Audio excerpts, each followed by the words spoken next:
बिस्मिल्लाहिर्रहमानिर्रहीम। अस्सलाम वालेकुम। Welcome to my channel cooking with Humi. उम्मीद है आप सब खैरियत से होंगे। अल्लाह से दुआ है कि वो आपको अपने घरों में खुश और आबाद रखे, आमीन।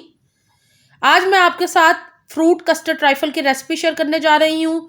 बहुत ही क्विक और बहुत ही जल्दी से बहुत ही मज़ेदार तैयार होगी। नए देखने वाले चैनल को सब्सक्राइब ज़रूर कर लिया करें और बेल के आइकॉन को भी ज़रूर प्रेस किया करें। रेसिपी को स्टार्ट करते हैं। यहाँ मैंने 6 टेबल स्पून वनीला कस्टर्ड के लिए हैं और इसके अंदर थोड़ा सा दूध शामिल कर रही हूँ और इसको अच्छे से मिक्स कर लूँगी। दूध अच्छे से उबल गया है। अब मैं इसके अंदर हाफ कप चीनी का शामिल कर दिया है और इसको अच्छे से मिक्स कर लूँगी। आप अपने मीठे के हिसाब से चीनी शामिल कीजिएगा इसके अंदर। वनीला कस्टर्ड को मैंने अच्छे से मिक्स कर लिया है। आप अच्छे से मिक्स कर लीजिएगा ताकि इसमें कोई लम्प्स ना रहे। दूध अच्छे से बॉयल हो रहा है, काफ़ी गाढ़ा भी हो गया है। चीनी इसमें हल कर दी है मैंने। अब मैं इसके अंदर शामिल करूँगी कस्टर्ड पाउडर। आप जौन सा भी फ्लेवर चाहें वो इस्तेमाल कर सकते हैं इसके लिए, इट्स अप टू यू।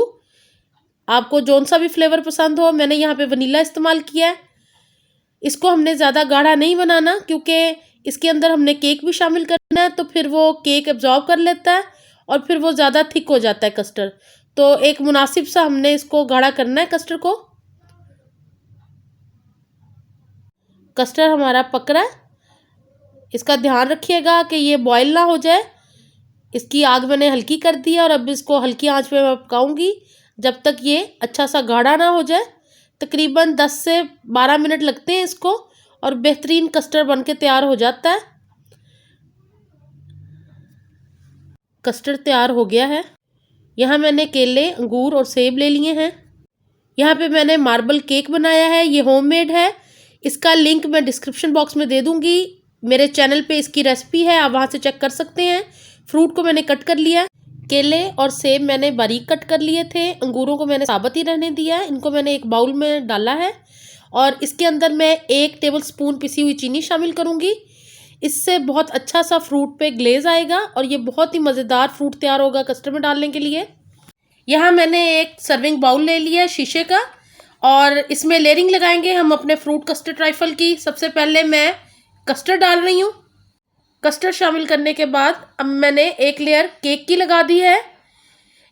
साथ ही मैं सेंटर में फ्रूट शामिल कर रही हूँ। ये एक मेरी बहुत ही प्यारी सब्सक्राइबर हैं, उनकी फरमाइश पे मैंने तैयार किया है। मुझे उम्मीद है कि उनको और मेरे बाकी व्यूअर्स को ये रेसिपी अच्छी लगेगी। अब मैंने एक और लेयर लगा दी है केक की। साथ ही सेंटर में मैंने फ्रूट के ऊपर कस्टर्ड डाल दिया है। अब मैं एक और लेयर फ्रूट की लगाने जा रही हूँ। ये बहुत ही मज़ेदार फ्रूट तैयार हो गया है। इसमें हमने पिसी हुई चीनी शामिल की थी। इसी तरह लेयरिंग लगाते जाएंगे और बहुत ही मज़ेदार सा कस्टर्ड ट्राइफल बनके तैयार हो जाएगा। फ्रूट शामिल करने के बाद अब मैं इसके ऊपर कस्टर्ड की एक और लेयर लगाने जा रही हूँ। आप कस्टर्ड को फ्रिज में रख के ठंडा कर लीजिएगा और फिर इसकी लेयरिंग कीजिएगा, तो ये बहुत ही मज़ेदार तैयार होगा। यहाँ मैंने एक ग्रीन जेली का पैकेट 2 कप पानी के अंदर पका के फिर उसको फ्रिज में ठंडा कर लिया है। इसको शामिल करेंगे। केक और फ्रूट के ऊपर सारा कस्टर्ड मैंने अच्छे से फैला दिया है। अब मैं एक लेयरिंग करूँगी ग्रीन जेली की। आपके पास जो भी अवेलेबल हो या जो भी आपको पसंद हो आप उसको इस्तेमाल कर सकते हैं इसके अंदर। सारी जेली मैंने अच्छे से किनारों पे लगा दी है बहुत अच्छे से, ताकि वो साइडों पे से नज़र आए जेली अच्छे से। अब मैं इसके ऊपर एक और लेयर शामिल करूँगी फ्रूट की, जो फ्रूट हमारे पास बच गया है। सेंटर में भी मैं डालूँगी फ्रूट और साइडों पे जेली के ऊपर भी मैं फ्रूट शामिल करूँगी, जिससे बहुत ही मज़ेदार सी लेयरिंग तैयार होगी हमारे फ्रूट कस्टर्ड ट्राइफल की।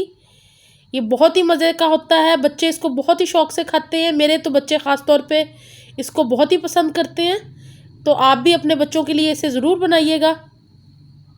बचा हुआ फ्रूट मैंने जेली के ऊपर और साइडों पे सारे डाल दिया अच्छे से। अब मैं सबसे लास्ट में जो बाकी का कस्टर्ड रह गया है वो शामिल कर रही हूँ जेली के ऊपर। इसकी बहुत ही ज़बरदस्त सी लेयरिंग होती है। आप इसको किसी शीशे के बाउल में ही बनाइएगा। बाहर से बहुत ही अच्छा और ख़ूबसूरत नज़र आता है कस्टर्ड राइफल। तो इसी तरह मैं बाकी सारा कस्टर्ड शामिल कर दूँगी। बचे हुए कस्टर्ड को मैंने सारा अच्छे से ऊपर से फैला दिया है, जेली और फ्रूट्स को अच्छे से कवर कर दिया है। इसकी बहुत ही अच्छी सी लेयरिंग तैयार होती है जब आप इसको निकाल लेंगे। बहुत ही देखें, बहुत ही खूबसूरत नज़र आ रहा है, मुख्तलिफ कलर्स नज़र आ रहे हैं इसके अंदर। अब मैं सबसे लास्ट में इसके ऊपर जेली शामिल करूँगी। जो जेली बच गई है उसको मैं अच्छे से कस्टर्ड के ऊपर फैला दूँगी। ग्रीन कलर इसके ऊपर बहुत ही खूबसूरत लग रहा है। आप अगर किसी और कलर की ऐड करना चाहें तो वो भी आपकी अपनी मर्ज़ी पे है, आप इसमें शामिल कर सकते हैं। जिस तरह रेड कलर की, वो भी इसके ऊपर बहुत खूबसूरत लगेगी। हमारा मज़ेदार फ्रूट कस्टर्ड ट्राइफल बिल्कुल रेडी है। मुझे उम्मीद है कि आप इस रेसिपी को ट्राई करेंगे।